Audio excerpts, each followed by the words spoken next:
Good evening, everyone. My name is Jennifer Withrow, and I'm the head of exhibitions and publications at McMichael. Thanks so much for joining us this evening for a curatorial talk by McMichael Chief Curator Sarah Milroy on Uninvited, a landmark exhibition that gathers art by women in the early 20th century from museums and private collections from Halifax to Victoria to Yellowknife, and which opened to the public last weekend. I'll introduce Sarah in a moment, but first I'll begin with a land acknowledgement. The McMichael Canadian Art Collection is located on the original lands of the Ojibwe Anishinaabe people. It is uniquely situated along the Carrying Place Trail, which historically provided an integral connection for Indigenous people between Ontario's lakeshore and the Lake Simcoe. As an institution, McMichael recognizes the importance of acknowledging the original territories of the Ojibwe Anishinaabe First Nation people and other Indigenous nations. Before we dive into tonight's program, I'll just cover a few Zoom basics. Firstly, this talk is being recorded. So if right now you're thinking of a friend or family member who would have loved to have been with us, please look for the link to the recording on our YouTube channel in the coming days. Secondly, there is a Q&A button at the bottom of your screen. Please use it. Those questions come directly to us, so they are only visible behind the scenes, and we've reserved a bit of time at the end for questions. So back to Uninvited. An exhibition of this scale requires considerable resources, as you can imagine, and we are incredibly grateful to the extraordinary family of visionary supporters to this exhibition and publication. They are listed on this slide below, and BMO led the charge. But I'd like to give a special shout out tonight for our educational outreach activities to the Toronto Friends of the Visual Arts, who help us generously on an ongoing basis. We are really proud to be able to offer engaging and meaningful discussions around the art of Canada free of charge across Canada and beyond. If you're not already a supporter of McMichael, I hope tonight you might be moved to join our family of supporters whose contributions allow us to keep giving Canadian art the world-class treatment that we all know it deserves. We've made it really easy to make a donation of any size with just a few clicks of your mouse or taps on your screen. And I think the next slide shows all the easy ways to give. You can also support the McMichael by visiting us. We're now back open 6 days a week. Tickets are available on our website. Another delicious way is to buy our books. So I'm holding, this is the book, the gigantic publication that we made to accompany this exhibition. It is gorgeous. It features a raft of incredible scholars and artists, new glorious photography of rarely seen artworks and art objects. It's available on our eShop, mckmichael.ca, just as of last week. And I'll just, as a quick aside, last spring, maybe some of you were at our virtual talk about the group of 7. After that talk, for a number of books sold. I won't say how many we sold, but it was a great number. And I wouldn't suggest that this is a girls versus boys situation, but it would be great if we could meet that record tonight. I promise this is $60, very, very well spent. It has been described instantly as required reading for Canadian art. I promise you will be impressed and amazed at this book. So please go to mckmichael.ca and buy this book. And now finally, I was someone who many of you know already, our Chief Curator, Sarah Milroy. She is one of our country's most respected public voices and champions of Canadian art. She has been our Chief Curator and fearless leader at McMichael since 2018. And in those short 3 years has curated no less than a dozen exhibitions for McMichael, including in 2019, a major retrospective on Lemoyne Fitzgerald. And in 2020, early days, a monumental exhibition showcasing the McMichael's formidable Canadian Indigenous art collection. Sarah is former editor and publisher of Canadian Art magazine and was lead critic of the Globe and Mail, a lead art critic for the Globe and Mail. Prior to joining us at McMichael, she co-curated with Ian Desjardins major exhibitions on David Milne, Emily Carr, and Vanessa Bell. Last year, Sarah was appointed a member of the Order of Canada. So Sarah, please take it away. Thanks so much, Jen. This is really a great moment for me and also for our whole team at the McMichael, because, and then waiting some more and then waiting some more to bring this show to light. It was supposed to happen last June, then it was supposed to happen this June. And now, enfin, it is happening this September. And of course, as Jen mentioned, it's now up on the wall and you can come see it. Of course, the reason for those deferments was COVID. And I'm happy to say this might be one of the only sort of silver lining stories in the Canadian museum world about COVID, because it gave us an extra year and a half to work on the exhibition, to elevate in the catalog, to find more writers, to discover new artists, and to really reflect the evolving thinking about how we represent art history, as we're moving into the 21st century. This book was a baby born to the gestational time of Black Lives Matter and Trump's America. It has grown and changed along with the way all of us are thinking about the world we're in. So finally, it's with you. And what you see here is the cover to our catalog. And it tells you a lot about what we're trying to accomplish with this show. On the cover, of course, is a very strong, intelligent, poised woman of the world. It is the artist Paraskevi Clark, a wonderful painting from a collection of Museum London. And Paraskevi Clark is an interesting choice for this cover. Well, on a personal level for me, because the first piece of writing I ever did on Canadian art was about Paraskevi Clark, and it was for an exhibition that was taking place at the Dalhousie Art Gallery. The reason I wrote the article was because I was dumbfounded to find a Canadian artist working with themes of socialist political content, dealing with the Great Depression, with homelessness, with the plight of workers in Canada at the time that she was active. And I remember seconding from my sister Barbara, who's in the audience tonight, an introduction to Carol Mulholland to the Canadian Forum, which was a great leftist publication at that time. And I was able to actually write an article about this exhibition, which had moved me so. I'd grown up kind of on the edges of the art, been an art dealer, Equinox Gallery, Elizabeth Nicol. But my notion of Canadian historical art really was the way a lot of people think about historical art in Canada more widely, and that is landscape. Group of Seven, Tom Thompson, Emily Carr, and for the more refined David Milne, and then the rings of knowledge grow from there. But by and large, there was not a general public awareness, and I don't think there still is now, of a kind of vibrant social mandate for art. And Paraskevi Clark, this book, is that the visual arts capture the soul of a nation, but then she goes on to add that they capture the conscience of a nation. That's a completely distinctive idea vis-a-vis the Group of Seven, who were really engaged with ideas of wilderness. Of course, we use inverted commas because that landscape was not wild to Indigenous people, but concepts of wilderness and empty land that, of course, suggests a kind of availability to the colonial project. And very beautifully, I, of course, hasten to add, because our holdings at McMichael are among the finest in the country of the Group of Seven and Tom Thompson. But what we were discovering as we looked at the women artists of this period is that, in a sense, they were really painting the dark side of the moon. They were painting a part of Canada coming of age that we weren't getting in the paintings of the Group of Seven. They were painting people. They were painting their fellow artists. They were painting women and children. They were painting, creating portraits that dealt with inner life, very much reflecting the kind of currents of thought at that time in modern life. They were painting cities. They were painting social issues like poverty or war widows with their children in the streets. They were painting immigration. And in fact, Paraskevi Clark was a Russian immigrant to Canada. She moved from Russia to Paris, met her husband, Philip Clark, a Canadian, by chance one afternoon with the Russian Maria Daskin, and he swept her off her feet and they moved to Canada. And thus this former Bolshevik became a fixture of her Rosedale neighborhood and of Canadian art more generally.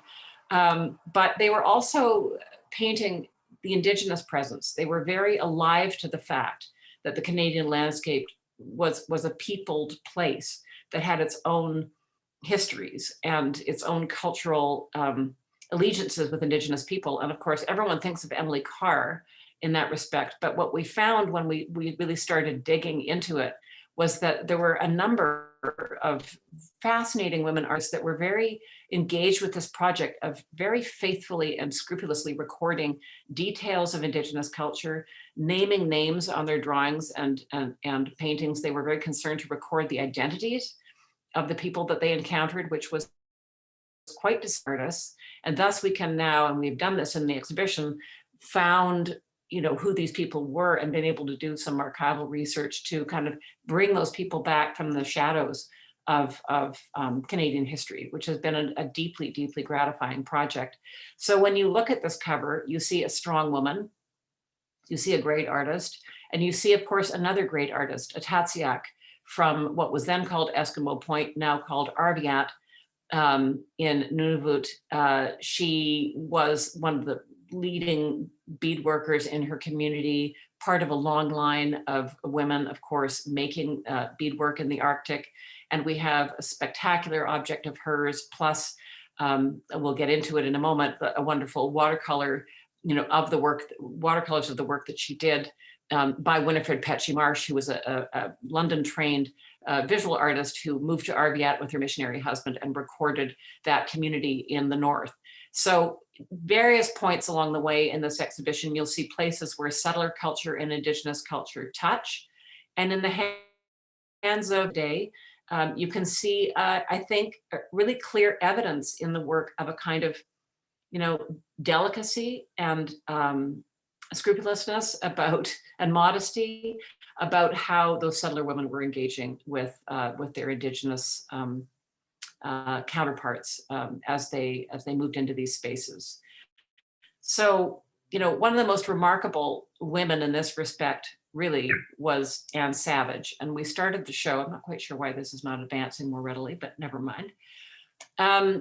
This painting of Anne Savage's, like, we put it first in the show because our objective in the opening of the exhibition was to have people walk into how in the world could I consider myself a lover of Canadian art and not know about Anne Savage? And of course, many people on the call tonight will know about Anne Savage. She taught art for 30 years in Montreal. She was a friend of A.Y. Jackson's. She came from a fairly affluent Montreal family, and she spent her summers on Lake Wonish in the Laurentians and made wonderful paintings there. But she was invited by A.Y. Jackson and Marius Barbeau, who was the head of what was the Museum of Canada, now is called the Museum of Man in Ottawa. Barbeau was a leading ethnologist, and he invited Anne Savage to come with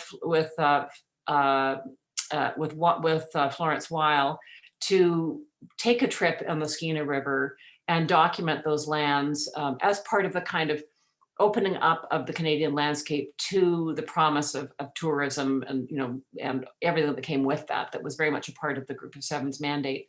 So Savage goes there and she makes this absolutely ravishing painting. I mean, this picture vibrates off the walk-in. The first time I saw it as a native British Columbian, it did actually it made tears come to my eyes. It has such profound serenity. The paint handling is so assured. She has got it all together here in this picture.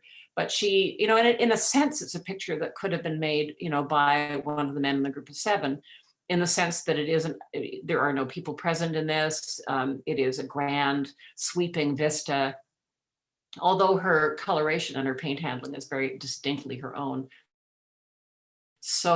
But she also made beautiful little sketches, and we have a whole bundle of them on the wall, along with Upper Skeena River, of the village life. And Barbeau, who she referred to in a letter to a friend as that silly Barbeau man, because she didn't like the way he kind of barged in and bossed the Gitxsan people around. He was all about trying to record their culture, but he was not a master of diplomacy, let's put it that way. And they bitterly resented his intrusions, and he didn't really negotiate the way in which he was invited into their space. And Christina Huneau, who's one of our essayists in the publication, brilliantly unpacks this moment in Canadian art history in her leading essay in the book. But he wrote a book called Downfall of the Temlaham, which was published the year after these paintings were made, or it was published in 20. And that book was really redolent of the kind of vibe of the time in mainstream culture, which was, this is a dying race. this is a tragic scenario. And, we are waving a fond farewell to a doomed culture that is being, subsumed into, through the forces of colonialism. And, it's kind of a lugubrious vision of Indigenous life, which was, certainly beset by the epidemics, residential schools, all the appalling things that were happening to Indigenous people at that time in Canadian history. But the fact is, what Anne Savage could see, because she was looking through a different lens, was she could see that these lives were going on. These people were raising their children. They had community. There was joy here. She goes out of her way to confer, a sweetness to her vision of these communities that nonetheless does not feel saccharine. It is a sense of of kinship and comfort with the communities that she's recording. And I love that about these paintings. Also, we'll look at this one on the right again in a moment, but extraordinary paint handling. There is absolutely no question that this is one of the leading painters of the day. Now, I want to backstitch here and say, why did we call this show Uninvited? We called the show Uninvited because no women were invited to join the group. Anne Savage, the group of 7. Emily Carr was one with artists dropping away from the group. They replaced them only with men. And that, as we'll go on to discuss in a moment, left a long shadow. But I just want you to take a moment to kind of look at how these are small panels, in point of fact, probably slightly smaller in the flesh than what you're seeing on the screen, which changes a little bit the way they read. But I was just in the Skeena Valley this summer doing some research for an exhibition on Dempsey Bob that is forthcoming soon at the McMichael. And I was driving along and realized that, I'd been thinking that she had this sort of expressionistic palette and that she'd really sort of amped up the colors. But I realized what she'd actually done was catch precisely that kind of extraordinarily verdant color key of that part of the British Columbia coast, which, as an Easterner, it's kind of remarkable to me that she went to the West Coast for this one trip and absolutely landed on it like a Russian gymnast and captured it so perfectly. So Anne Savage is here with us, and one of the reasons, that Anne Savage and a whole number of artists in Montreal were able to evolve and become such terrific artists was really through, in many cases, even though they were not invited to join the group of 7, they were helped on their way by some very influential male artists of the day, William Brimner among them, who trained many artists that were associated with the Beaver Hall group of artists, which many of you will have heard of in Montreal, as well as Jackson and other men that Brimner in this case was very instrumental in training and staying in touch with. But, also Eric Brown, who was an extremely influential director of the National Gallery of Canada, here very fondly remembered by Peggy Nicol-McLeod, who's just has obviously a very sort of schlumpy, comfortable relationship with this man who was immensely powerful in the art world. It bespeaks a kind of friendship between them, and he offered her a lot of encouragement. So, one of the things we've been at pains to kind of point out is that even though the group of 7 never invited the women to join the group, and here they are, they were, Liz Jackson in particular, and also Harris vis-a-vis Carr, they were helpful in including them in exhibitions, providing them with encouragement and so forth. It's just that because they never joined the group, there was a kind of masculinist tinge that fell over the idea of, what is the quintessential Canadian artist? And the quintessential Canadian artist, because of the kind of whole fetishization of the group of 7, which we can really understand, they were so very, very talented. But because of that, it was kind of like a Klieg light that settled on the group and their way of making art, which is very laddish. It's like the men go boxcar to Algoma or going fishing and building campfires and being out in their tents. And, this was not really the kind of zone that women could travel in, although some women did, of course, Emily Carr famously so, with her guides in Haida Gwaii and elsewhere. But, the fact that the very notion of what an artist was tinged male. And that that really has cast a large shadow over our popular understanding of like even thinking about what is an artist in Canada. And when you know, in this period, and then you find it I find it very poignant when I read Marion Long, and she's writing very articulately about the arts in Canada. Whenever she refers to an artist, she genders the artist him, even though she herself is a very acclaimed artist and is in the studio building with all of her colleagues alongside them. So, you know, I think it actually even, in a way, kind of, you know, changed the mindscape. The women really had to work against that. There was something about artist and female that was really not hooking up in 1920 when this exhibition, kind of the purview of this exhibition. So, you know, we can see, you know, as we look at some of the documents of the time, I'm just going to roll this forward. Whoa, please forgive me. The Ontario Society of Artists members. So here they are. You can see that Marion Long is not having the greatest time of her life here, but you know, she has been invited, to go back to that word, to join the Ontario Society of Artists. She was invited to also join the Royal Canadian Academy in 1933, but she was the first woman to be invited since Charlotte Schreiber in 1880.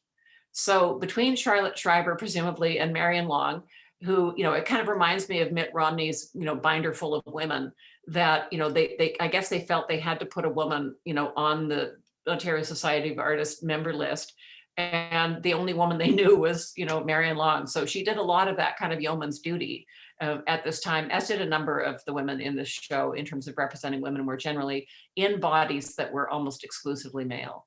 And that was just, you know, very much the water that they swam in. And, you know, this is one of the pictures that's in the catalog. Have we mentioned it's for sale at McMichael.com? This picture of Frances Loring observing the conversation of her three male colleagues, and she is presumably, you know, on this jury with these three men who were chatting away about their ideas about art. And I just adore this expression on her face. Is like, how much hot air is up there in the environment, and here I am having a nice glass of scotch and sort of glad of it. She was an extremely accomplished woman. She, you know, helped to found the Canadian Sculpture Society. She had, you know, many very important public commissions in her life. She just got on with things. She also lived openly, you know, with her partner, Florence Weil, at, you know, as a gay couple in very conservative Toronto of the day, living on Glenrose Avenue in a converted church. So, you know, she lived her life the way she wanted to, but this strikes me as, you know, the incarnation of mansplaining. And I think it's a very important picture in our book. I want to draw your attention to this beautiful panel of Margaret Gould in the background here, which is in our exhibition. I hadn't noticed that till the other day. My apologies again for the problem I'm having with advancing the slides. I start with this cartoon in the book, in my essay, because I think it really marks the moment when Canadian artists started to matter really in a big way in Canadian art. And the drawing is from 1927. It's Arthur Lismer being funny, as Arthur Lismer always seems to have been. And what he's picturing here, I believe affectionately, is a portrait of Emily Carr entering the scene. 1927 is the year that she kind of comes back from her long period of dog training and landladying to take her place in the pantheon of Canadian art in the show West Coast Art Canadian and Modern, which happened at the National Gallery of Canada in 1927, then traveled. But she made a very big impression on the group of seven, particularly Lauren Harris, who we're seeing here in a state of consternation. And I just love these question marks and exclamation points everywhere. Here's J.H. McDonald looking very, very lean and with his characteristic pipe. But, and I believe this to be Bertram Brooker, of course, Jackson, and so on. But, you know, she is also rendered, I mean, she's important and her presence is noted, but she is also rendered at half height. So she's kind of like a pet. And, you know, when you look at a children's drawing of the family, you know, usually the dog is down in the corner. And I must say this rather reminds me of that as well. She's kind of mildly made a figure of fun with her hat with the sapling growing out of it. So there's a little bit of a little bit of a Hicksville vibe to the drawing, but I don't want to, I don't want to ascribe a lot of maliciousness to Lismer, because he really, was a great friend to his women students and did a lot to help them. So this is a gray area story. There's no white hats and black hats, but boy, I can imagine, facing a room of interlocutors, if you're this woman, I imagine this is exactly how it felt. And thank goodness she has the kind of courage that she did and persistence. This cartoon is a little more tricky for me. Mr. Jackson visits the children in Montreal. Now, here he is, the great man himself. And of course, Lismer's also making fun of Jackson's exuberance. But, I believe this to be Prudence Heward here, who was one of the most brilliant artists of her time in Canada, as we'll soon see. Emily Coonan, also extraordinary artists. So, I like to think that these women probably had a bit more of a sense of their own worth than to be fawning over Mr. Jackson in this manner. But this is clearly the way that this dynamic was understood in terms of mentorship. There was absolutely no sense. And when you look at Jackson's correspondence with, for example, Anne Savage, who he made several runs at her to get married, by the way, and she managed to kind of, bat those away. But but maintained a friendship with him throughout his life. But he's always giving her direction on how she should change her paintings and what might work better. And, she takes that in her stride. But I can only imagine that an artist as accomplished as she was might have at times rolled her eyes back and thought, enough already. So what we really did in the show is sometimes we go by theme and sometimes we go by region.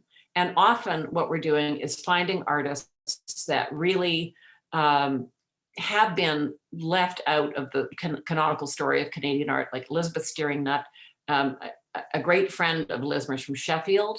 She succeeds him at the what was then the Victoria School of Art, later to become the Nova Scotia College of Art and Design under her tenure. She led the school for 30 years.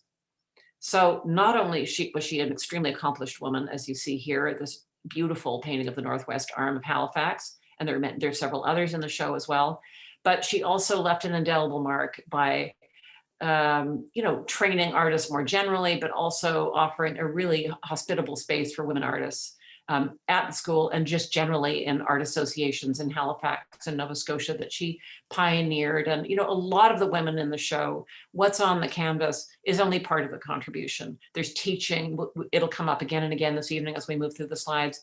There's work on the creation and maintenance of associations like the Canadian Group of Painters, which succeeds the Group of Seven in 1933, the Group of Seven make way for this more gender diverse pan-Canadian group, the Canadian Group of Painters.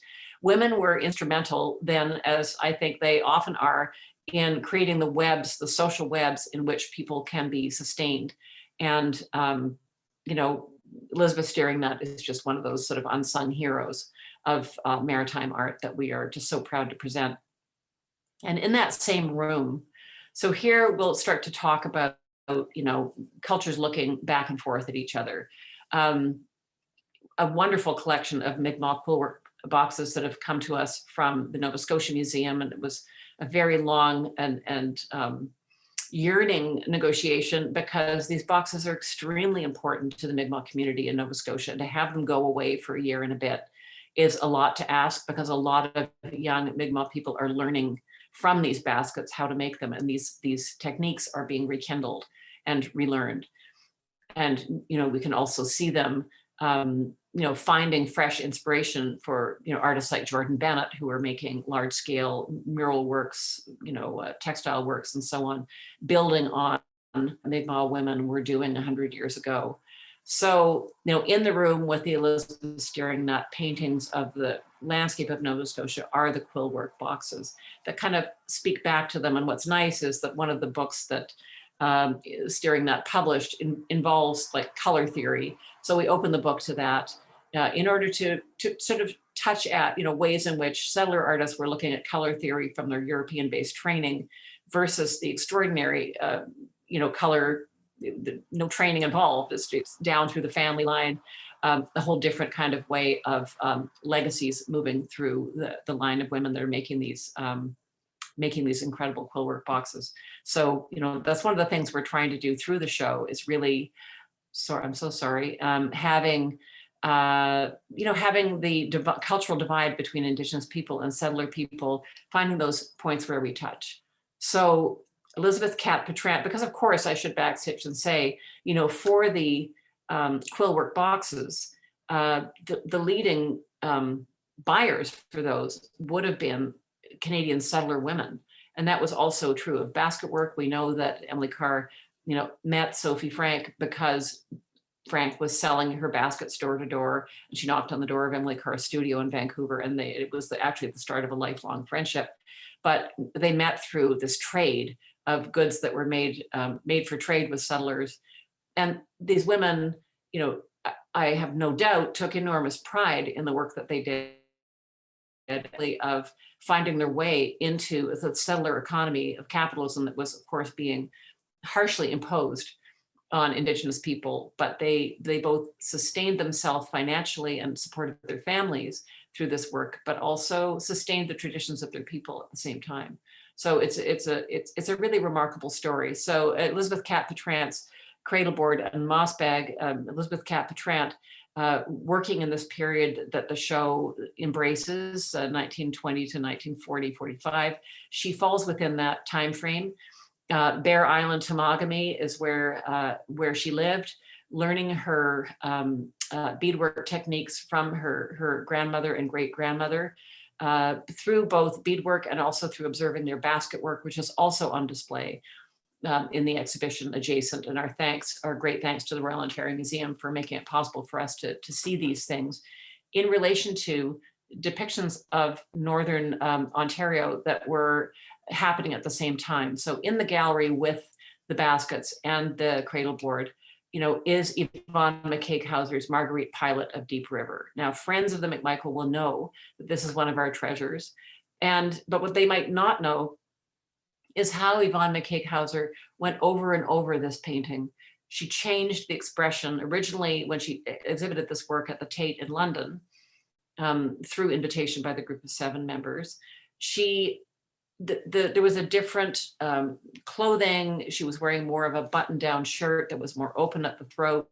Her arms were painted a little bit differently, and her face was much more like round-cheeked and highly toned, kind of like a cheerful, kind of a lot of intensity in the eyes, but it was we have the photograph of it in the extended label in the show. But it was much more kind of endearing. Whereas the revisions she's made to the painting take it into a territory where she's really quite inscrutable. It's really hard to understand what this expression is. Is it engaged? Is it just marking her time because she has been asked to sit there? Is there an element of defiance in it? Of course, so many works in this show invite a wild flurry of interpretation, and you will have to come and make of it what you will. But it is, what is clear is that she is looking at Indigenous women and children, and there are other paintings like this in this section, very, very carefully. And also, noticing both the, incursions of industry in Northern Ontario. She was the first to sort of identify cobalt. She went on a trip in 1919 to Galgonda, which is close by, to visit a friend of hers whose son had died in the First World War. And passing through on the train, she saw cobalt and was like, oh my God, this is a subject for Canadian art. And of course, she would make this work and other works like it. And we have many studies at the gallery. But she also,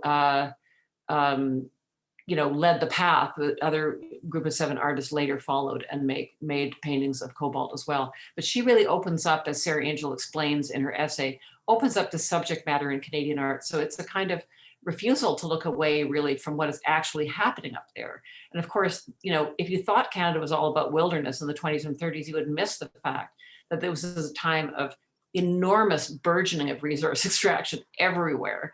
I mean, by 1919, we have reports of the sullying of the waters and the forests and the lands around cobalt. There's mention made of the kind of environmental degradation, which is of course not pictured, and in a sense, why would it be, by the group of 7? That was not their objective. But she was identifying and looking at what was actually happening, the same way that artists that were looking at people living in the streets or urban poverty, or the hustle and bustle of Kensington Market, or Indigenous people, things that really their male colleagues were for the most part looking away from. This is a painting by Yvonne Mckay Hauser as well, which will be on the tour. We actually have to rotate it into the show in November because we couldn't fit it. But the painting was originally called The Half-Breed's House. We have retitled it Quebec Village, which has been shown that way earlier by curators at the McMichael, because the expression half-breed is now not an expression for use. It is sometimes used by Indigenous people, but that's their prerogative. And, keeping in step with the times, we're trying to make sure we do no harm in how we present work to all of the publics at the McMichael. But, what's interesting about Hauser's work is that she's very much setting against tonally the kind of tidy looking, settler houses around, and this half-breed's house, which is what she called the painting, in which this person is sort of sitting on the front stoop, and she makes it, goes to some pains to make it look more disheveled. It's darker in color and so on. So, why she set that apart in this way and created this composition is the kind of enigma we can never really get to the bottom of. But it's a fascinating picture. And again, she's noticing something that an artist like Maurice Cullen or Jackson, painting a Quebec village, probably wouldn't have honed in on a subject like this. So purview of women artists in this period. And, it is a kind of companion piece to this South Shore Quebec, which has been generously loaned to us from Hart House, which kind of sets the settled, bright and cheery farmhouse against the kind of dark hills beyond. So she's very consciously, there's that touch of a storm happening in the background. That's a little bit of a brooding feeling back there. So things are being explored here that are quite distinct by Yvonne Mckay Hauser. And what's really interesting is that she married Fred Hauser, who was kind of mythologist in chief of the Group of Seven, the one who wrote about how the Group of Seven were creating this manly art of the wilderness, and that the real Canadian artist is wearing jack boots and crashing through the underbrush. For her to kind of pick her way delicately within that ideology and make her own pictures must have really taken a lot of strength and a clarity vision. Speaking of clarity vision, there's no one whose vision is clearer or more dazzling than Kathleen Munn. And was involved in the first exhibition of abstract art to be in Canada, trained at the Art Students League. She's in New York from 1913 until the late 20s, au courant with all the most intrepid and avant-garde movements in art. And here she's quite clearly, she's ingesting Duchamp, she's thinking about Cubism. She's also thinking the ideas of hambage and symmetry, which was a kind of whole, ideology about defining the form through this kind of rotational abstraction that you see her kind of playing with here. This work, I just want to add that it's been restored over the last 2 years by the crew at the Art Gallery of Ontario, and it's Georgiana brought this, Liarik, who's their curator of Canadian art, brought this work into the collection. And it is just one of the dazzling loans in this show. And I believe I'm right in saying that they are putting it out with us first in this exhibition. So we're deeply grateful to them for that. But, Munn, of course, works through until her early 50s, but, this is not going anywhere in a Canadian art world dominated by landscape painting. So, in exasperation, she kind of, puts away her sand toys and gives up her career and leads a very private life. And her work wasn't really discovered, including this extraordinary cycle of religious drawings of the Passion of Christ. She made over 100 drawings of this theme, many of them in the collection of the Art Gallery of Ontario. Really extraordinary works, going back to this ancient, this time-honored subject matter in Western European art and revisiting it through a Cubist perspective. It's the most modern of techniques for the most, time-honored of traditions pictorially. And, when she's asked about why the Passion, she sort of demurs from what I can understand, and sort of says that the story really resonates deeply within me. It has a deep resonance for me on a personal level. bet what we will. It's obviously a story about suffering and transcendence, about the life here and the life thereafter. But we'll never know as much about Kathleen Munn as we'd like to. But through the scholarship of Georgiana, and behind her, Joyce Seaman, who discovered this corpus in the household of one of Kathleen Munn's descendants and brought it to life. We can reckon with one of the most brilliant artists in Canadian art in this period, without doubt. Mary Rynch, another absolutely marvelous Canadian artist, well known to the Group of Seven, a pioneer in painting Muskoka and the Northern Lands. In fact, she makes her first forays up there in advance of them. So again, a trailblazer that we don't really know that much about. And, she would be the second wife of George Reed, who was, an artist in Toronto who was really associated more with academic painting, much more conservative really than Rynch, you can see in this very sort of experimental picture of Scarborough Bluffs. Likewise, this picture, which is even more outrageous, the jagged cliffs of Scarborough, extremely expressionistic, wonderful, bold picture that comes to us from the Art Gallery of Windsor. He was kind of bundled in with her husband when people thought about Mary Rynch's accomplishment, and so the kind of radicality of her work has not really been properly taken stock of. Marion Long, I mentioned her earlier. She was the lady with the severe grumps sitting in her chair alongside the members of the Ontario Society of Artists. Marion Long was told as a taunt by some critic or fellow artist that women, it's all very well and good for women to paint, but they only paint the pretty. So this was obviously, and what Marion Long did was produce this absolutely magnificent, very large scale portrait of the Furnace Man.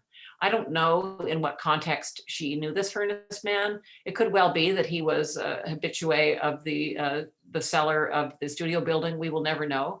But we're deeply grateful to the private collector in Toronto that lent this work to us. It is a beloved work in his collection. But she brings such deep humanity to this. The Group of Seven and their entourage, there is no equal to this work in terms of really delving into the life, into the psyche, into the reality and humanity of a working person. Both Varley and Harris, of course, made wonderful portraits, but not of a person like the Furnace Man.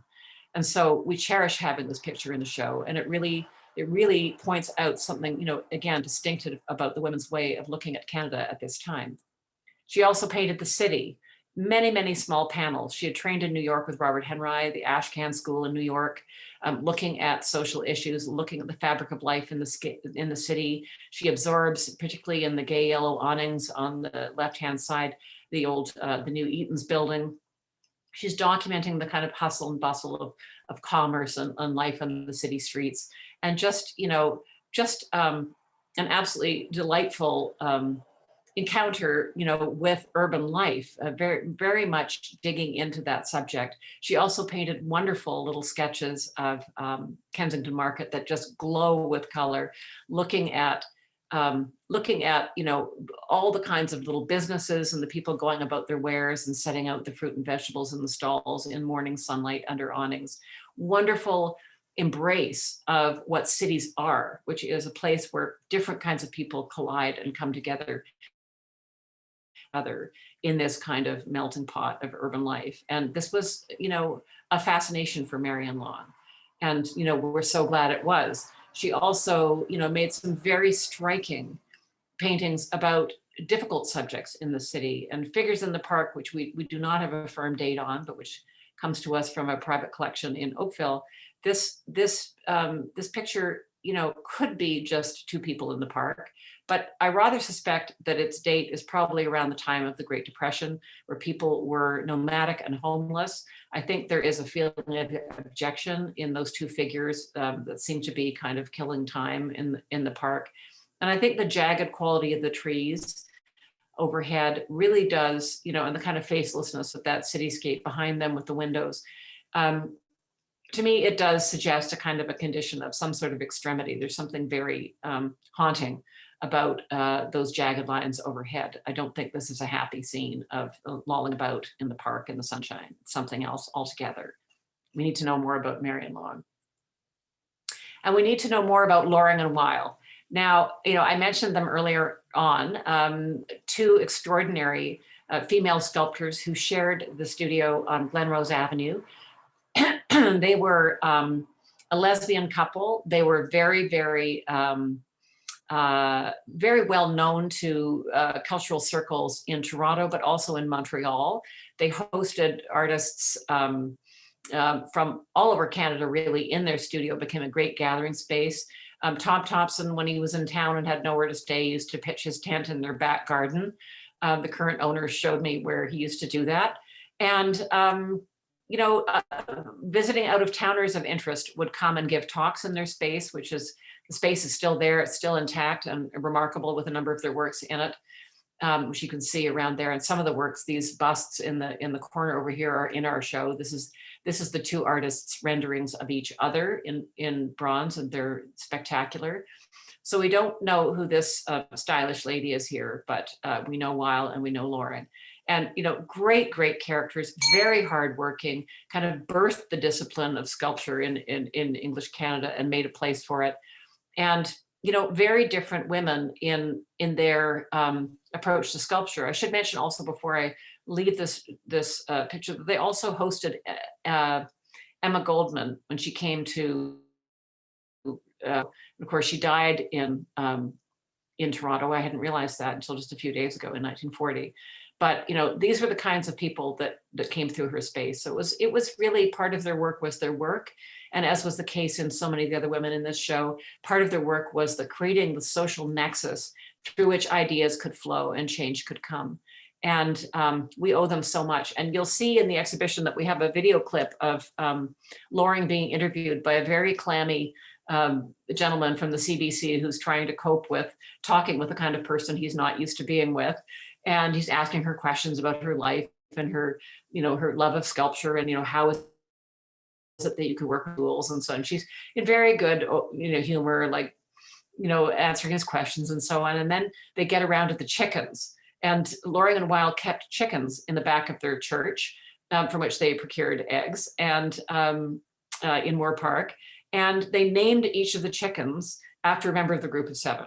Now, they were very friendly with the group of seven, but they did have chickens called AY and Lauren and Franklin and so on, scampering about in their backyard. And I just love the way they kind of, held that space for their own, their own power and agency to make fun and have fun. It's kind of like the other flip of the coin from Lismer making fun of Emily Carr is them naming their chickens after the boys. So there you have it, tit for tat.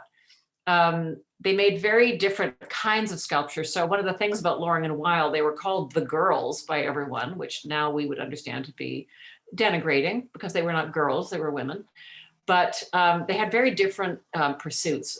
Loring was much more inclined to social issues in her sculpture, and she made a number of large-scale public sculptures. But all the power of that public sculpture comes through also in her smaller scale works, like the Derelicts, which really records the devastations of the Great Depression, a mother and child here. Florence Weil, on the other hand, is all about flow and curves and the female form and the beauty of weirdness with her subjects. And they're extraordinarily sensuous works. They're very beautiful. We have both large and small.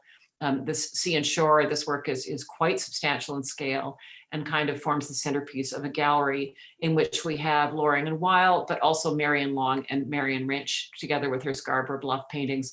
It's really a little mini portrait of Toronto. If you just take a moment in that gallery and sink into what the artistic community for women was like 100 years ago in Toronto. Here's Florence Weil's beautiful relief sculpture portrait of Anne Savage, affectionately called Annie here.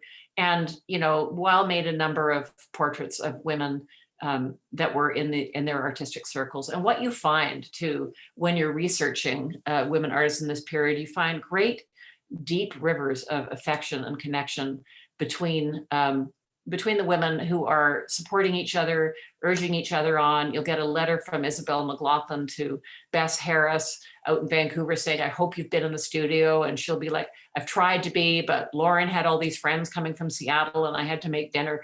And it goes back and forth like this, but they're just, or Isabel McLaughlin scolding Prudence Heward that she has to take her talent more seriously and get to work and, bite down on it.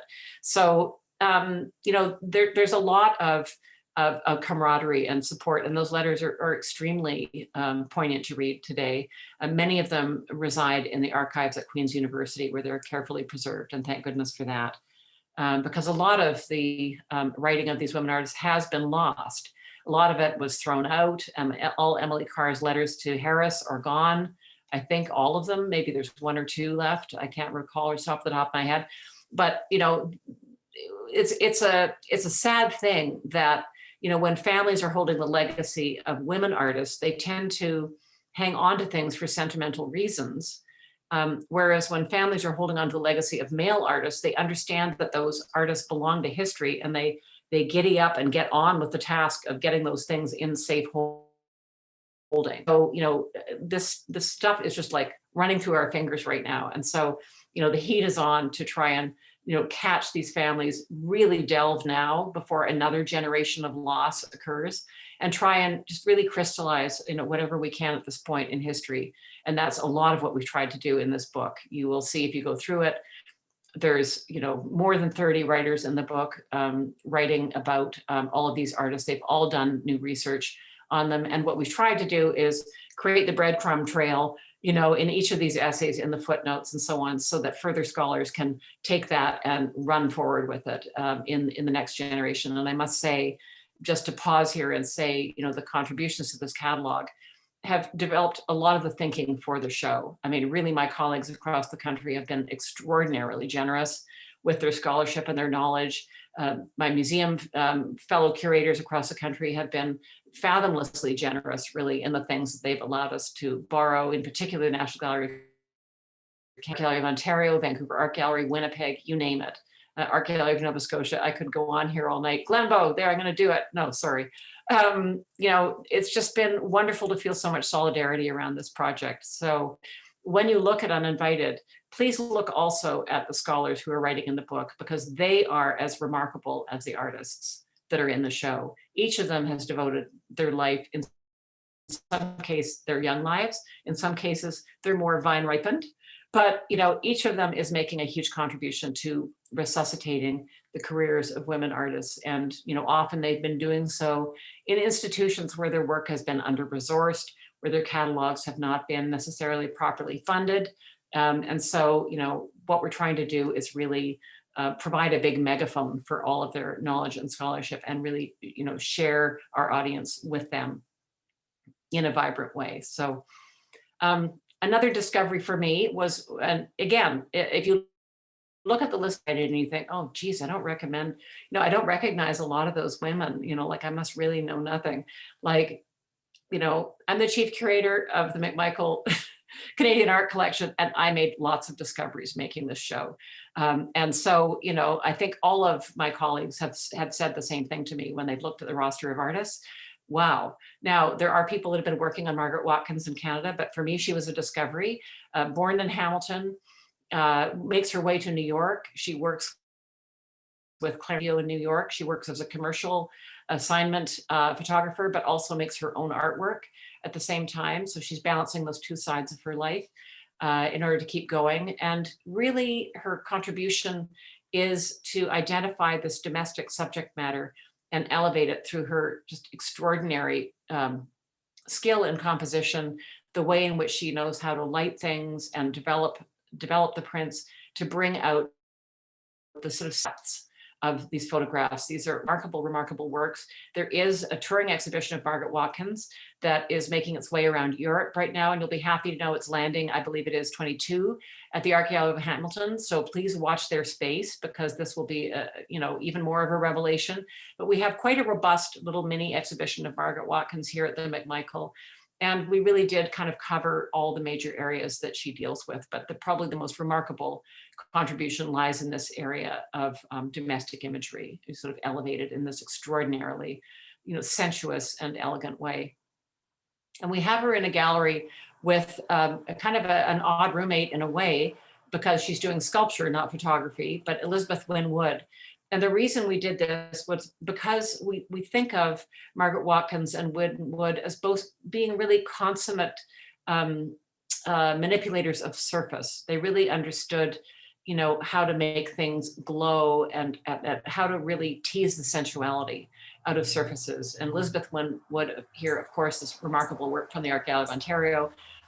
She was a very prominent sculptor. She taught at the Ontario College of Art. She was married to her older husband, Emmanuel Hahn, also taught at the school. And she had to endure things like being reprimanded after the Second World War for occupying a teaching position that could have been taken by a man. So this was the kind of thing that was going on around women artists in the day. But she prevailed, and she made absolutely exquisite work.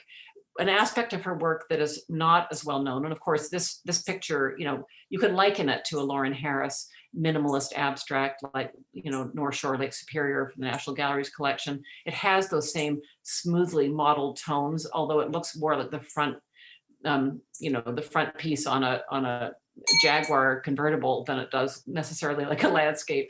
But there's a lot of sensation in it. There's a lot of feeling about how she felt physically in this landscape. She was a very visceral person. She writes beautifully about lying between earth and sky on Georgian Bay and feeling the wind, blowing over her. And you can really feel that in the sculptures. Her physical self is very there.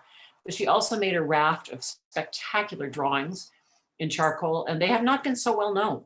And I just think they're marvelous. And so I put a whole wall of them into the show, and there's myriad variations of them. And we also have a sketchbook of hers in the show with, as we have for a couple of the artists, Anne Savage as well, and others, a flip page so you can see the whole sketchbook, and you can be at her side as she's out there in the landscape, capturing these very sensuous experiences she's having with the modeling of these forms and under this beautiful natural light.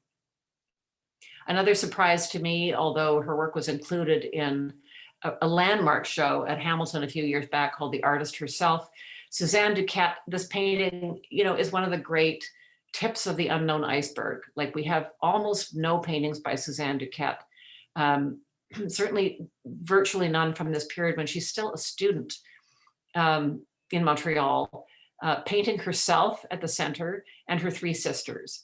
So, it's really hard to imagine a male artist creating this incredible portrait of a dynamic between four women.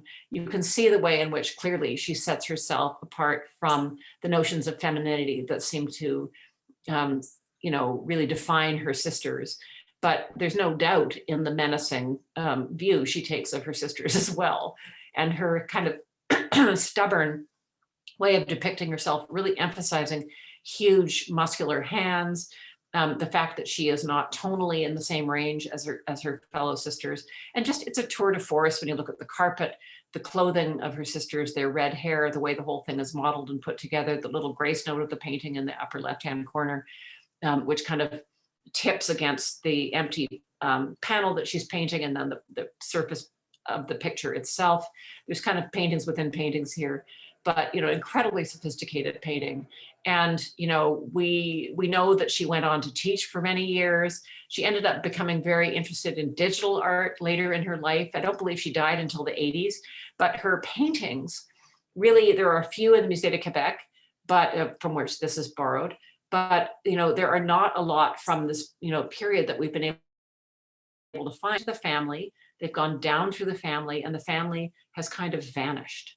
So we are working hard, and my colleagues at the Musée de Quebec are working hard to try and identify families. I was thinking I might hire someone to phone every Duquette in Quebec City and Montreal, but I never quite got to that. But I fear that may be the only way to find the descendants of this really extraordinarily talented woman. This is a huge painting. if you see it, it takes up a huge chunk of the wall and it absolutely obliterates everything around it. It's wonderful. And we need to know more about Suzanne Duquette, as we do about Emily Coonan. We have two absolutely beautiful paintings by Coonan.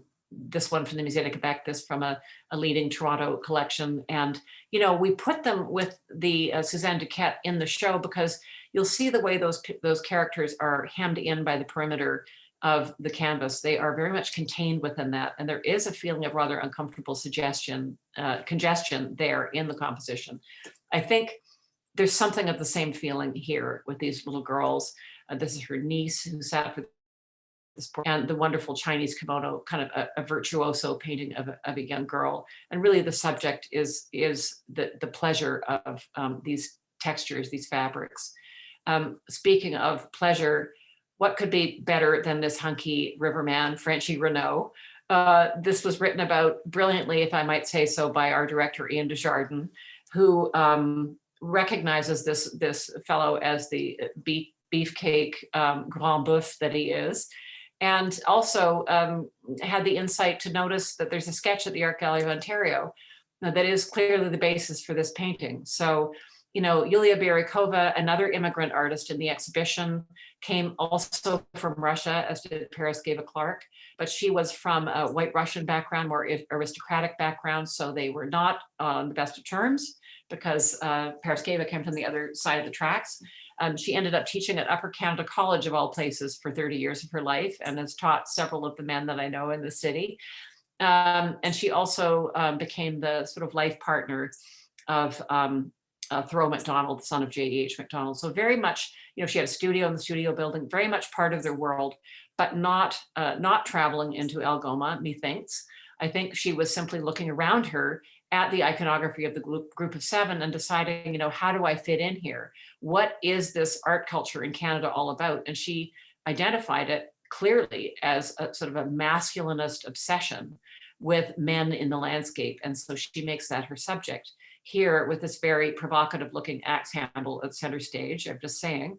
Or, you know, here with the prospector, you know, Peter Swanson. So she's alluding here to, you know, men in the logging industry, men in the mining industry, and you know, she has identified, you know, what is the prevailing ethos in the art world, and she's going right into the heart of it. And they're marvelous paintings. They're so intensely colored, and they are you know, wonderful to stand in front of. She also has a fantastic portrait of Carl Schaefer's wife, Liliane, which we've positioned between these two men with her arms crossed, and it kind of looks like she's holding her own there. It's a wonderful wall, and I do hope you'll come and experience it for yourself. Across the way, we see this extraordinary painting by Regina Seiden-Goldberg, a Pierrette, of course, a theme from European art history. It goes back to Watteau and forward to Picasso, but she really makes it her own here, gendering the Pierrot female and giving her this kind of short dance costume with the wonderful black buttons and the big ruff. And this very, you know, she's sort of defining the sort of sass attitude of the modern woman in the jazz age, not even bothering to look at it. She's got better things to think about. And that pose is just to die for. This beautiful piece of textile, which is up behind her, appears in several of Regina Seiden-Goldberg's paintings. And we should just quickly add that she was from a Galician immigrant family in Montreal, so not from a privileged Westmount family, unlike a number of other women that are in this show. And she was trained in Europe. She marries Eric Goldberg, a Montreal artist in Europe. They emigrate to Montreal, and she promptly stops painting. And she doesn't paint again until her husband dies, many, many decades later. And when she does, of course, her mojo, or perhaps we should say wojo, is long gone. So there is a brilliant flair in Regina Seiden-Goldberg that then just by her devotion, and she was interviewed about this, and she said, I was more interested in him, and I was more interested in helping him, and that was what she wanted to do. And so, like, who are we to judge?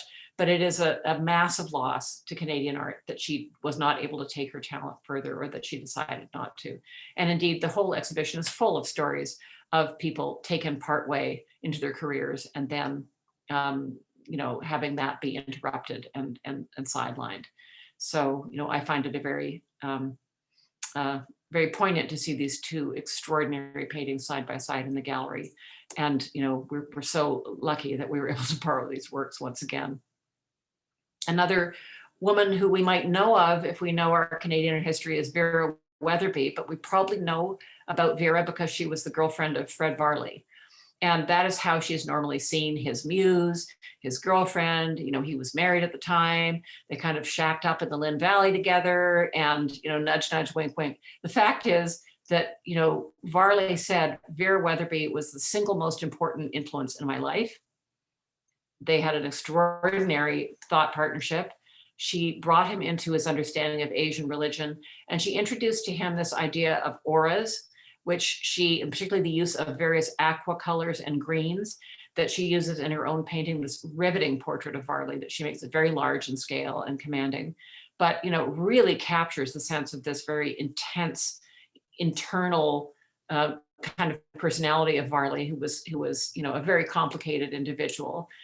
But, here we can see her coming out from his shadow, and he painted her many, many times. And let's be honest, they are some of the most ravishing paintings in the history of Canadian art. Varley's portraits of Vera are off spectacular, but her portrait of him is no, mean feat as well. And neither is her portrait of Harold Mortimer Lamb, which is one of the brilliant, brilliant portraits in the show. And there are many portraits in the show, as I said, because women were so interested in people and in human psychology. But what I like about Vera Weatherby, particularly that makes her of a piece, I think, within this show, is that she's looking at Mortimer Lamb, and she would marry him 10 years later, even though he was like a billion years older than her, whatever. But she was interested in his mystical pursuits and his interest in Asian religion. You can see this is kind of signaled here, Asian statuary on the left-hand side of this composition. But she was also looking at, Asian workers in the fish packing plants in the harbor in Vancouver. And you can see workers gathering over fish prepping tables in the background under a task light. And this character who comes forward, holding the fish on the platter. And then this very, inviting, mystical, distant view of the mountains beyond. But she is looking both at Asian art and thought in the abstract, but also about immigrant experience in the present day in the community around her. And that's really very unusual in Canadian art at this period. Prudence Heward. When you walk into this gallery with the Prudence Heward paintings, you will shriek. Well, you might not shriek because that might disturb the people around you, but maybe you'll grab your chest and gasp. Maybe that's better, it's quieter. But Prudence Heward was one of the geniuses in Canadian art in this period of sort of 1920 to 1945, painting the figure.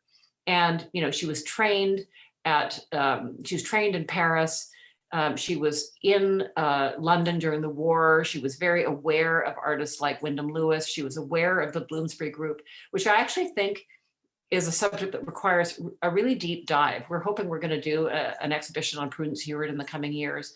And the whole idea of a privileged bohemia, which is really what Bloomsbury was all about.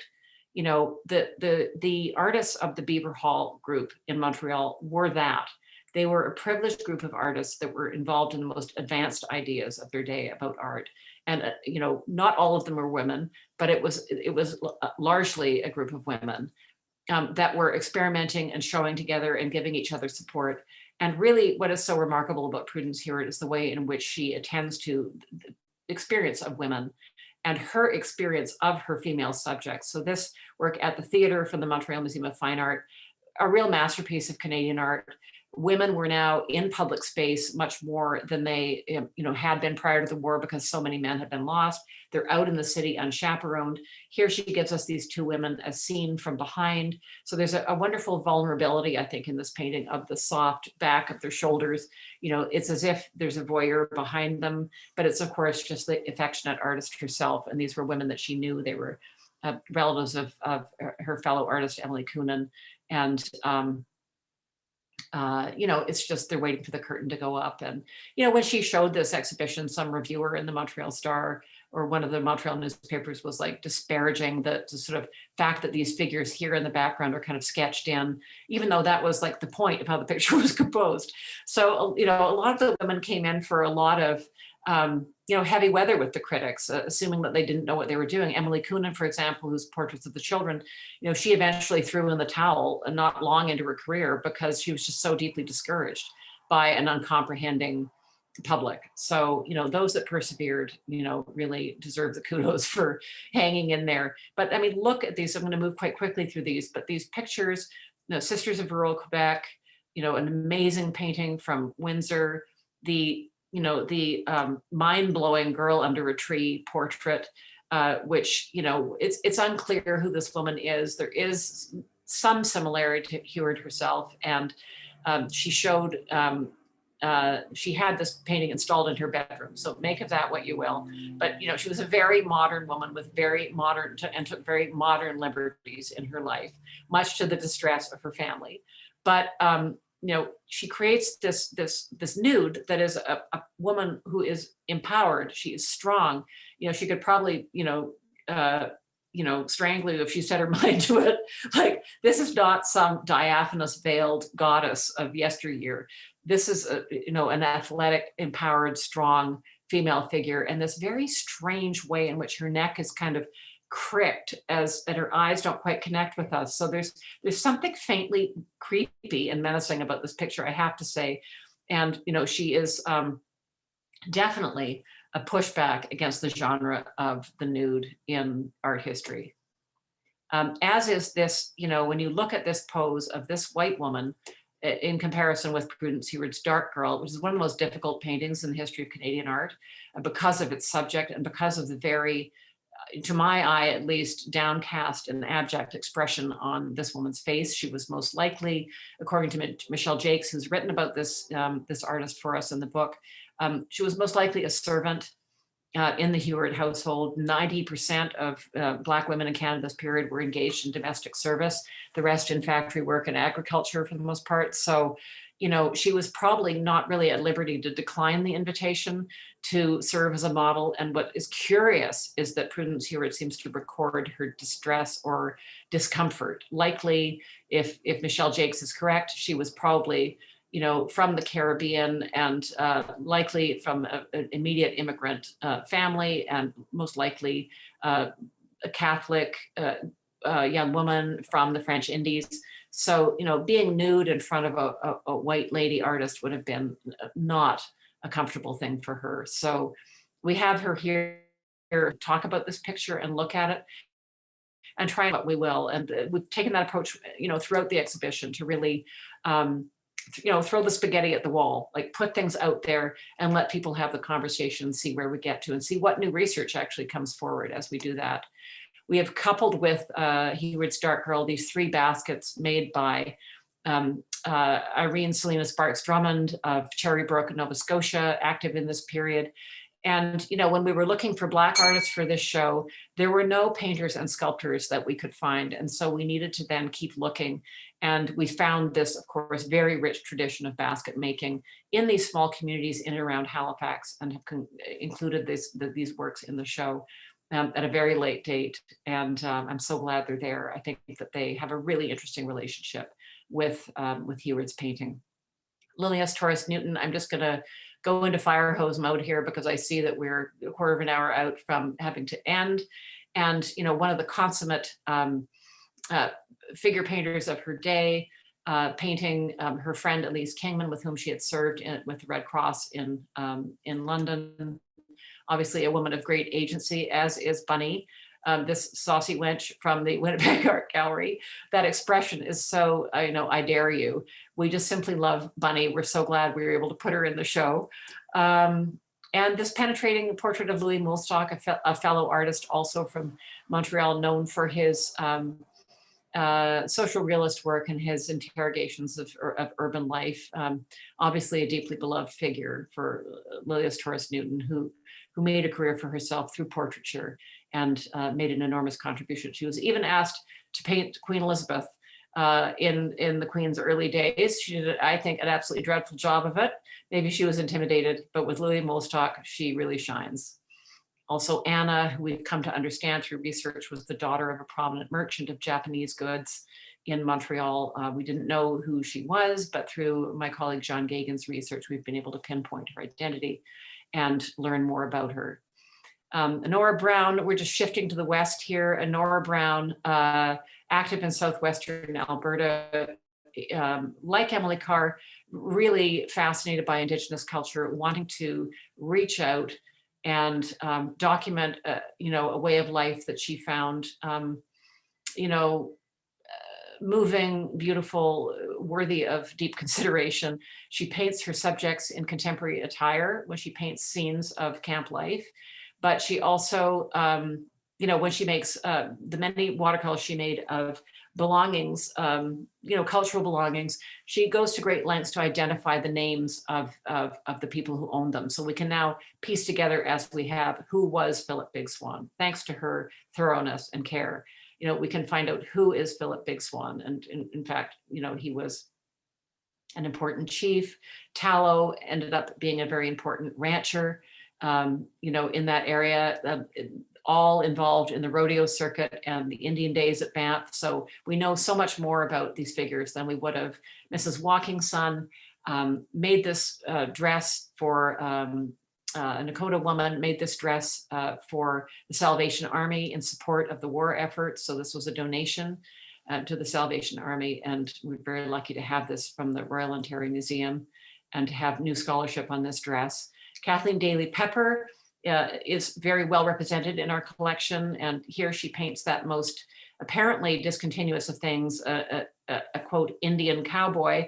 This used to be called Indian boy. We have renamed it Nakota boy, with respect to the specificity of the culture of this young man whose name was George LaBelle. We know from her notes on her sketch to this painting. And we know he went on to become a chief of the Chiniki people in Alberta and to be a very important political force. So he had a big life in front of him. But oh my God, could Kathleen Daly Pepper paint? I mean, this painting is wonderful, and we've joined with it. Here's her sketch of George LaBelle. We've gathered around it other works by Pepper from a private collection on the right and the AGO on the left. A late breaking loan request that they tolerated, and again, we're so grateful for that. Winifred Petchy Marsh, I touched upon earlier, a missionary's wife in Arviat, which was then called Eskimo Point, superb watercolorist. She was trained in London before she moved to the Arctic, and her husband used to leave little notes around the house saying, remember, first and foremost, you are an artist. So we love Minister Marsh. He ended up becoming the Bishop of the Arctic. And Winifred made decades of work in that community of Arviat, depicting the landscape, depicting the people in that community, and depicting the beadwork of the women in that community. She also collected some of that beadwork through trade or purchase. We're not sure which, but she brought those works down to the Manitoba Museum, where they are carefully preserved, and they've lent them to us. So we are bringing Winifred Petchy Marsh's watercolors together with the objects that she was able to acquire in that community and putting them together for the first time. Here's a picture of a Tasiak, who's one of the key artists in the Arviat community, captured fortuitously by Richard Harrington on a trip to that part of the North in 1951 in her later years, with her daughter, who she is teaching beadwork to, even in the throes of the starvation periods in the early 50s in that Pidlermiut community in the North. There's a tremendous tenacity, ingenuity in how she makes her work.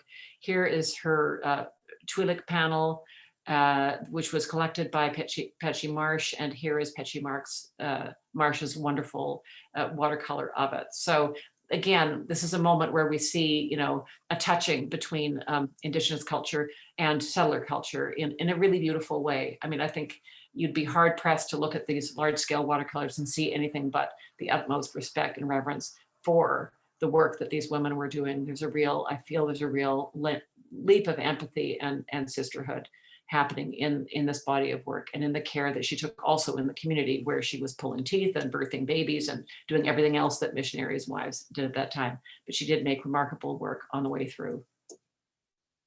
Paraskeва Clark, we've touched upon before, of course, with her Russian background and her Bolshevik scarf around her head here, our cover girl for this show. And this painting was the painting that won her place in the Royal Canadian Academy. And she wrote, scrawled in pencil on the back of this is, with this picture, I entered the High Temple of Canadian Art. And that was a very important thing for her. She struggled to feel like she belonged in Canada. Her left leanings brought her into the circle of Norman Bethune, who became her lover. And here she paints his presence from Madrid that he sent her from the Spanish Civil War, where he was serving and helping. It was a real meeting of the minds and between them. And here she's remembering her childhood in Leningrad and the women's baths, this tremendous sense of female solidarity with this kind of goddess figure in the center as she looks back on the kind of halcyon days before the Russian Revolution and the kind of sorority of women in that community in these working class conditions. And this, beautiful and sprightly abstraction, which is led to us by Barry Appleton, just a wonderful touching on the suprematist tradition. Paraskeva is obviously finding her way, back to her cultural roots. So the works by Paraskeva that we've gathered really deal with her kind of, trying to remember where she comes from and hold on to her Russian cultural heritage as an immigrant person in the art community in Canada. She did make many landscapes, but that's not where her passion lay. So we really honed in on what is distinctly Paraskeva. What a remarkable person. Peggy Nicol MacLeod, giving birth here in this very, very large painting to a kind of rampant female sexuality. There's lilies floating around, there's bucking broncos kicking their heels up, there's stallions of lust, there's orgasmic, flowers all leaping and falling. She has these very broad, sensuous strokes in her, where she's limbing her own back. This is a self-portrait. Like, this is such a radical work of art for this period in any country. And there she was, really in a way kind of keeping herself going as an artist with this very experimental subject matter. And, experimental too was her approach to portraiture, this extraordinary portrait that she made of herself following a miscarriage that she suffered. And, the incredible echoing back and forth between her facial features and the cyclamen, which was a plant that appears in many modernist paintings. Georgiana speaks about that very beautifully in the catalog. But yeah, the intensity of this face, like this, I'm most grateful to the private collector who has lent this piece, but I'm also kind of amazed at the emotional energy it must take to live with this painting. It is absolutely hair-raising, as you will see when you come to the show, and really one of the great works of Canadian art from this period. So also, very far from any notion of wilderness is the city, here painted by Marion Dale Scott. And, the harbor, the working life of the city, urban life, transatlantic trade. Like, she's got it all going on in this very, very jazzy composition that really makes clear her exposure to British artists like Edward Wadsworth, whose major picture had been acquired by the National Gallery of Canada some years before, more than a decade before. So she was cognizant of traditions of this sort in international art, but making it all her own. This beautiful picture from the Art Gallery of Alberta. And staircases, she's captured that specific thing in Montreal that we all love so much and turned it into kind of a study in urban isolation and anomie. People come together, but there's also a deep solitude and sort of spikiness about this rendering of urban life. One of the real gems in this show is this portrait of Lois Gordon, who was married to King Gordon, who was a major leftist in Montreal circles at this time. She too was an activist and political thinker of some note. And Marion Dale Scott, of course, the wife of Frank Scott, historian and a very important political thinker in Montreal at this time. Again, like Paraskeva Clark, they are thinking about new ways of organizing societies, very utopian in their inclination. And, I love the fact that Lois Gordon is pictured here in a Russian dress which, of course, the Russia having gone through the revolution and onward, an experimental state in the, the history of socialism. It's an exquisite painting. I mean, the way that plant echoes her own hands and the composition of her head, the tilt of her head, everything about the coloration is just a masterpiece. And it comes to us from the wilds of Oxfordshire.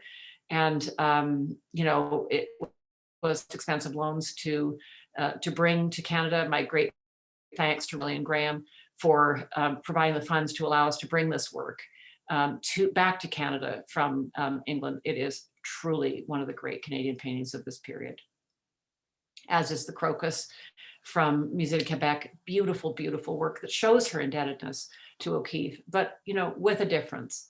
And, but she captures that very much that modernity and simplified forms, a kind of luminous light. It's extraordinary. Isabel McLaughlin is also in this second to last gallery, and this massive tree, which, one stands at the bottom of it and looks up some 8 feet up this painting. And it's kind of the opposite of the view of the landscape lying out below you. Here it is the tree that is a major event with its kind of, spiky branches, and it's slightly menacing, and it's definitely, it's definitely overbearing in its presence. And I think it's fascinating that she takes that orientation towards it.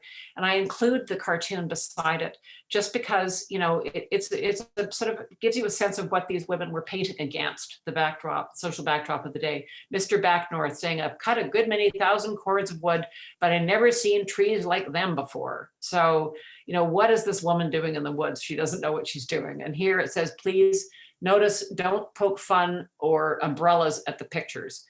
So, here she's made this bold foray into landscape and nature. And, this would have been what she would have opened her newspaper to. But I imagine she had the character to just simply smile and turn the page. I hope so, because it's a great picture. So is this Nude Study, not a very well-known picture by Isabel McLaughlin. But, here, there's this merging between the female form and the forest landscape. It's a wild and crazy painting. I couldn't believe it was Isabel McLaughlin when I saw it, because she does have a number of different styles that she entertains. But this is really a rip snorting picture of tree hugging gone into the hallucinogenic realm. And I'm just so thrilled to have it in the show. We also had the study for it as well. And it's the perfect kind of overture to, who we've all been waiting for all the way through the evening. And you've probably forgotten that we haven't seen her yet, but Emily Carr. And we couldn't help but devote the entire last gallery of the show to Emily Carr, who was such a brilliant woman, not just in terms of the art that she made, but in terms of her understanding of the threat posed by environmental degradation through resource extraction, and her really unique in her time sensitivity to the humanity of Indigenous people, the beauty of their traditions, and the barbarity of what colonial culture was doing at that time. And she talks about, the poverty. She talks about the residential schools, and she talks about, we are the barbarians. And in that, she was a good 100 years ahead of her fellow Canadians. And of course, she painted beautifully the totem poles. This is my favorite of her paintings of Kitwin totems, which is up and around the Skeena River in that region of northern coastal BC, where we saw Anne Savage plying her trade earlier on at the beginning of the show. But this is actually one of my favorite totem pole paintings of Carr's, which is why I've included it in the show. I must say, I find some of her totem pole pictures rather histrionic. And I think there is this moment after 1927 when she kind of pumps it up, makes a lot of very dramatic, and to me, not particularly deeply felt pictures of statuary, of totem poles and carvings in the bush and so on. And they have a kind of spooky, dramatic flavor to them that I kind of find myself shaking my head at. They're also sometimes hasty puddings, but this is a very refined, beautifully modeled painting that absolutely glows on the wall. And, it's wonderful to see it here, but the lion's share of the room is given over to her tree paintings, which are very famous. and I'm going to show you a few of them here, but also to this extraordinary display of Coast Salish baskets that is arranged on a platform designed by Eric Pearson, who's our exhibition designer at McMichael and a bloody genius, if you ask me. And he's made this kind of rising and falling Leviathan that houses these gorgeous baskets, which have been lent to us by the Royal Ontario Museum. And we're lucky enough to have one of the baskets by Sophie Frank, who I mentioned earlier, who had a lifelong friendship with Emily Carr.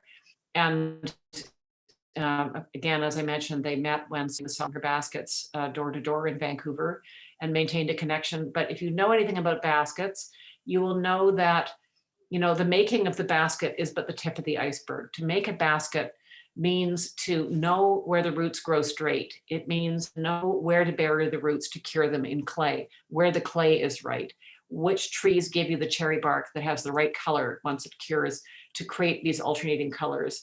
And all of that knowledge about the landscape, which comes from generations of women before you doing the same activity, it's handed down knowledge, that is all embedded in the object. It's not just a question of the handiwork of weaving the thing, which is in itself absolutely utterly miraculous as far as I'm concerned.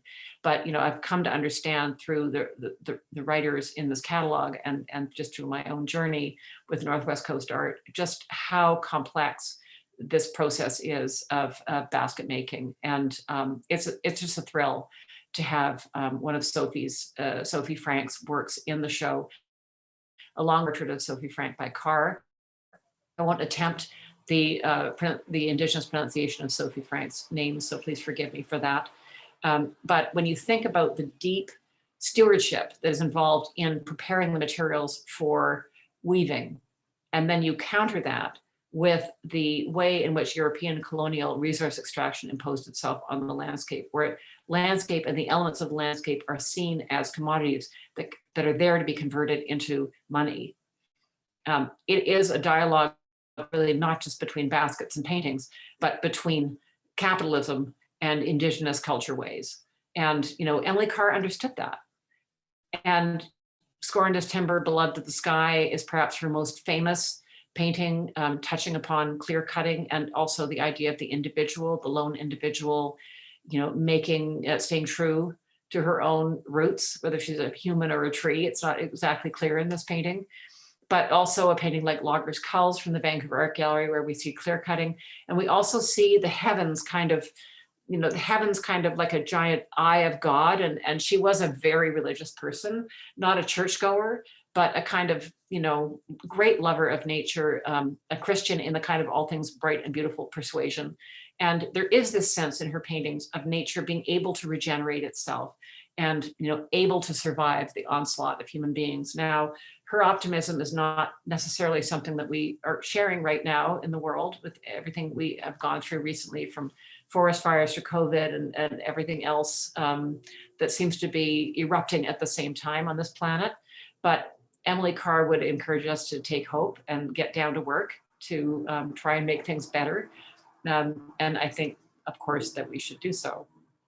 Here's again a beautiful, we went out of our way in the book to rephotograph all the Indigenous objects, to run as full page bleeds in the book, because we thought, most of the documentation of these objects is very spare. It's just really, things are shot to be able to locate them in storage. They're not shot for their aesthetic beauty.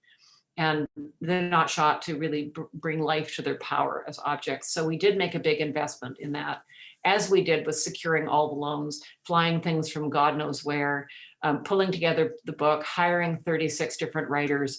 Again, I want to just take a moment to thank the sponsors of the show again. They have really allowed us to do this to the best of our abilities. Other people would do it differently, but I can honestly say we could not have put more love and energy into this show. We're very, very proud of it.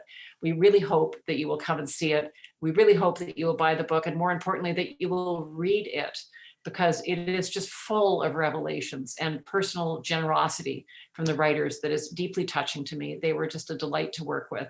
And so now it's time for questions, and we probably don't have a lot of time because I see I've gone over by 4 minutes. But here is one of my favorite pictures in the book, Frances Loring shooting the shit in her Glenrose Avenue studio. She's ready to take questions, as am I. I just love this picture of her on the blower, going about her business. And more and more, I feel like Frances Loring is my soul sister. So Jen, what do you have? What do you have in the hopper there for us? Thank you, Sarah. Well, we've had lots of great questions, but happily, you answered them along the way in many cases. So that's been really nice. One theme that emerged in some of the questions people had was around the makeup of the show and the artists that were included. The show doesn't attempt to include every woman artist who was working in this period. We zero in on 30 or so and show them each in a bit more depth. Can you speak a bit about that decision?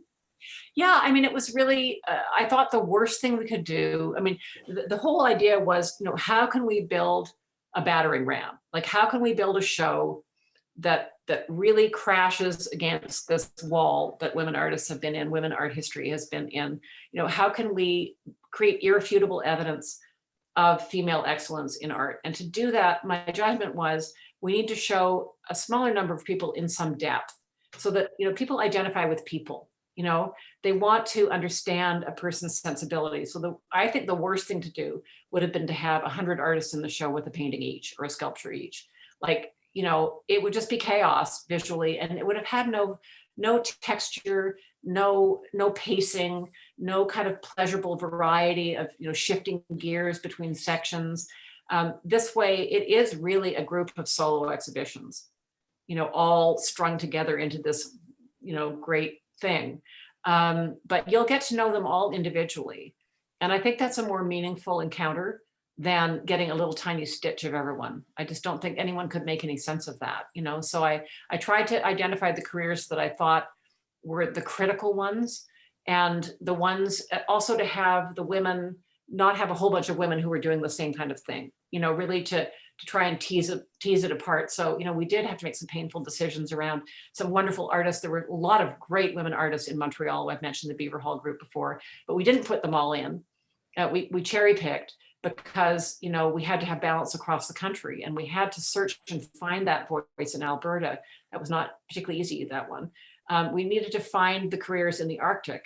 And so there were, we really wanted to speak for the whole country. We wanted to speak for immigrant artists in the culture, as well as, more original settler, pedigrees there. We wanted, and of course, most importantly, really in this show, we wanted to bring forward the Indigenous women that were their contemporaries and have those objects to talk to each other in the galleries.